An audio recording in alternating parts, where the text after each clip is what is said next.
Hey everybody, what's up and welcome back to today's video guys. And today guys, I'm going to go ahead and be showing you how to go ahead and fix the problem that you might be having with DeepL if it keeps showing you billing information missing. This is a very simple thing to do, so make sure to watch this quick and easy video till the very end, follow my steps correctly so you can make sure that this works the same for you and you can do this yourself. But yeah guys, let's get straight into it.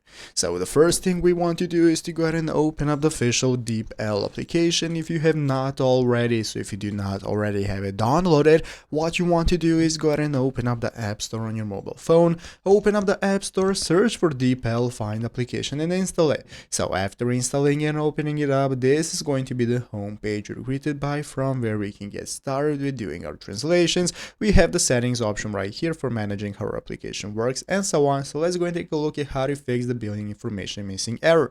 As you can see from the settings right here, we can get started with choosing our plan, subscribing and providing our payment details. So if you need to go ahead and fix this error, you need to update your payment details directly within your account settings. So from the payment method section, you're going to change the billing information. So make sure and verify that the details such as your card number, CVC, expiry date and so on all match the information held by your card issuer. So everything has to be correct, even your billing address, your name and so on. All of that must be correct when providing your info. So if this is correct, then you're no longer going to keep getting this error. If you need any more help, just go and contact your bank and ask for help. And this is how it's done. So I hope this video was helpful. If it was, make sure to leave a like and subscribe to the channel. Thanks for watching. Take care and bye.